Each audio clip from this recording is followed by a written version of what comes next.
わよ。私も協力してあげるからさ。ルードーって癒される。やめろフィル、回避が苦しい。フィル、飲みすぎだ。You know, my friends, as I watched through episode number 4 of Strongest Tank, one of the things I really noticed this episode, because it was pretty glaring, is how low budget the show is. And, you know, I'm not a judger of, like, you know, budget doesn't always equate to good show, right? You can have a monstrous budget and still be pretty mediocre. You can have a tiny budget and still be really awesome. One of the shows that comes to mind that is definitely budget, but that's like really, really, really epic and really good is Realist Hero Rebuilds a Kingdom. In that show, to kind of save costs, they use a lot of stills, and then they kind of like pan the image and kind of give it those like lines and stuff just to kind of like sell the image, just because they don't have enough budget to, you know, really draw out all these different scenes. Strongest Tank doesn't have that exactly to where they're using stills, which I kind of think it might serve them better if they did maybe, but they're actually kind of going in and animating this everything.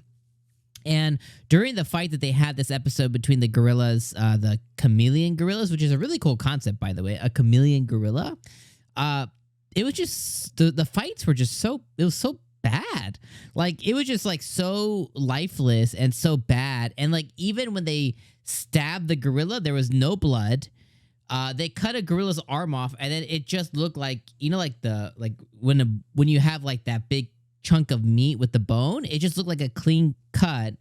Again, no blood, no nothing, no like, just, it was animated just very, very poorly.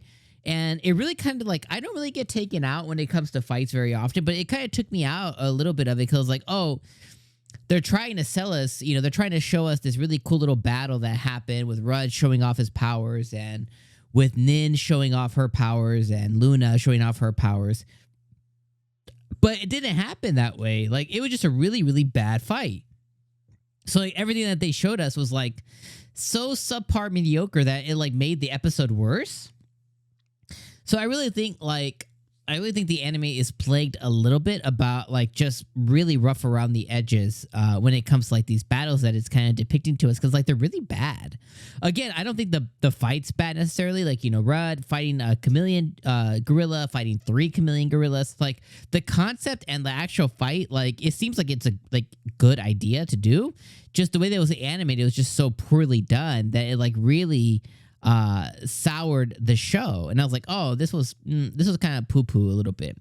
So we have all that. The rest of the episode I thought was actually pretty good. It was a really informative episode. Taught us about clans and how clans typically protect towns and cities, and sometimes there's multiple clans, and the city, basically, like, the government can't employ a lot of people to, you know, go in and protect every single town, every single city that has a labyrinth. So they're reliant on clans to still get paid, and, you know, they get more stability in their lives. And so really, really cool stuff. At the end of the episode, he kind of is given an ultimatum, like, hey, you can either, like, the townspeople want you, like, as our leader. Like, you can either build a clan, or you can destroy the labyrinth. Obviously, destroying the labyrinth is not ideal, because having a open labyrinth in a town revitalizes its economy, and, you know, it's really good for the economy of the town, and it's good for the longevity of the town. They're always going to have like one general place that's like an income source for the town, and, you know, people are going to come and visit, so it's going to do well for restaurants, it's going to do well for you know, the hotels, or the inns that people stay at. It's a boost in economy when you have like a source of something that draws people in.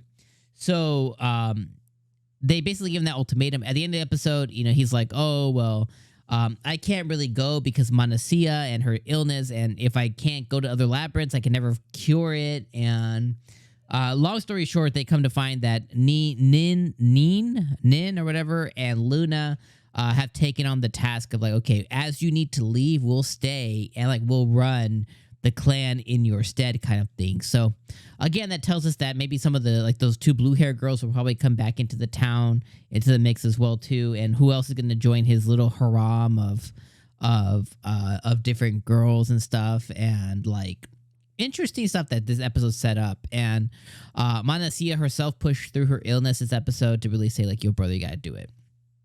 Also, I thought it was really cute when she sat on his lap and stuff, like giving the brother some love. That was a really cute scene too. But overall, Strongest Tank, episode number 4, really good episode. I just think it was an episode plagued by really just poor art and poor budget, like just not enough budget, I guess.